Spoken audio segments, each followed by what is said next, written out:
Assalamu alaikum. I am Harun Sardar, and today I am going to tell you a story, and its name is Wizard of Oz. Let's start off with our story. Once upon a time, there lived a girl named Dorothy.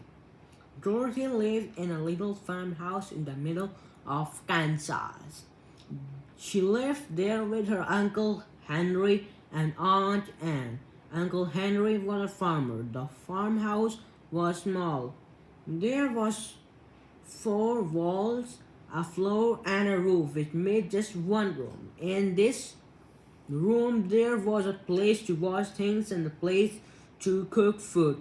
There was a cupboard for the dishes and a table. There were 3 or 4 chairs and 2 beds. Uncle Henry and Aunt Em had a big bed in one corner. Dorothy had a little bed in another corner. The only other thing in the house was a small door in the floor. Under it was a large dark hole in the ground. It was called a storm cellar. If there was a storm called a cyclone, that where that was where Dorothy, Aunt Em, and Uncle Henry went. Dorothy stood at the door of the farmhouse. She could see the garden where Aunt Em grew vegetables. She could also see some sheds where Uncle Henry kept the cows and horses. After that, there was nothing but Uncle Henry's field and Kansas grass. There were no other families to visit or children to play with, but Dorothy had someone to play with. There was a little dog. His name was Chato. He had long black hair, small bright eyes, and a funny little gold wet nose. Toto played all day long and Dorothy played with him. Dorothy loved Toto very much. One day, Uncle Henry was sitting at the top door of the farmhouse. He was looking up at the sky. He could see some big black clouds. Dorothy was standing at the door with Toto in her arms. She was looking at the sky too. Aunt Anne was washing the dishes. From the north, Uncle Henry and Dorothy had the noise of the wind. They could see the long grass moving. Then they heard the noise of the wind coming from the south. They, they looked that way. They saw small waves in the grass coming quickly towards them. There is a cyclone coming, and Uncle Henry shouted to Aunt Em. Go down into the cellar. I'll go and look after the animal.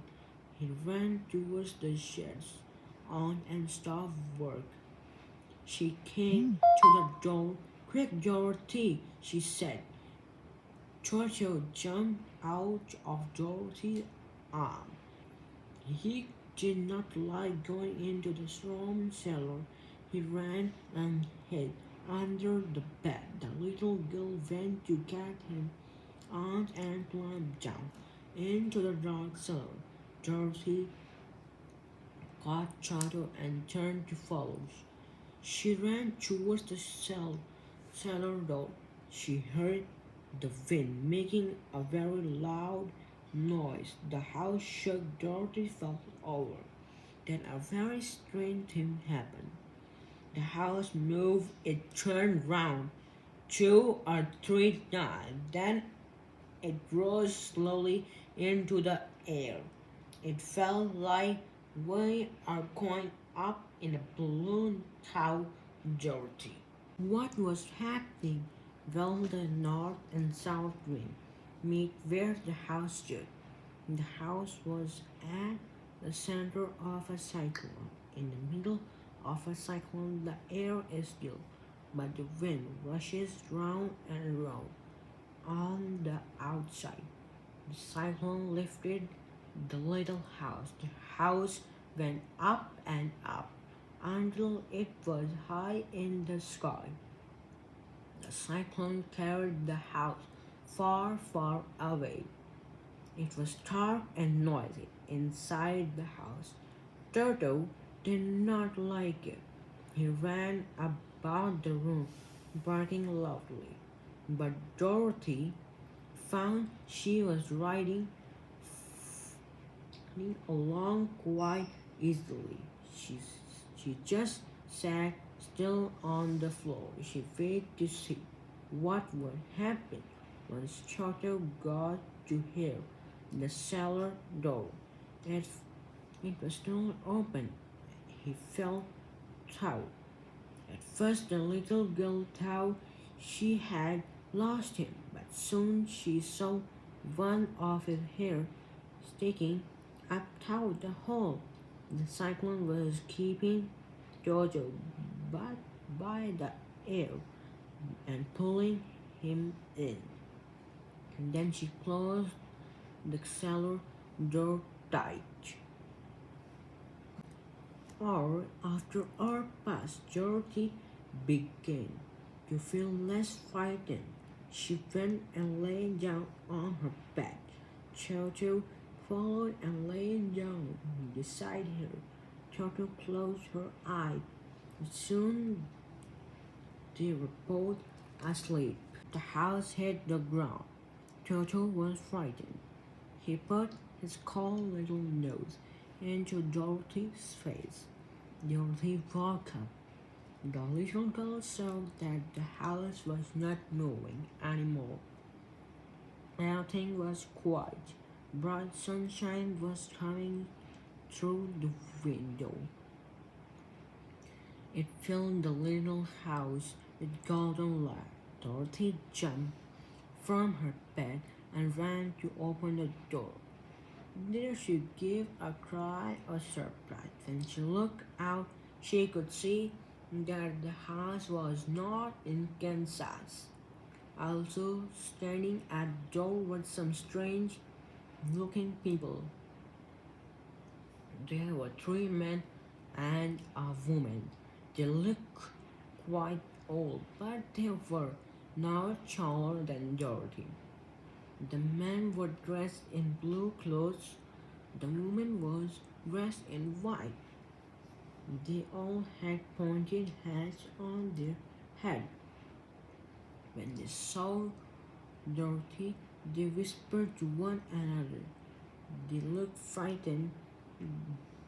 Then the little old woman walked up to Dorothy and bowed. Welcome to the land of beacons. Most wonder which, she said. These people want to thank you for killing the wicked witch of the east. You have set them free. Dorothy was surprised. You are very kind, but there must be some mistake. She said, I am not a witch. I have not killed anyone. Well, your house did, replied the little old woman. Then a laugh. Look, there are her feet. You can see them sticking out. Dorothy looked. It was true. 2 feet were sticking. 2 feet were sticking out from under a corner of the house. The feet had silver shoes on. Oh dear, cried Dorothy. The house must have fallen on her. Who was she? The wicked witch of the east, answered the little woman. She made all these people, the merchants, her slaves. Now because of you, they are free.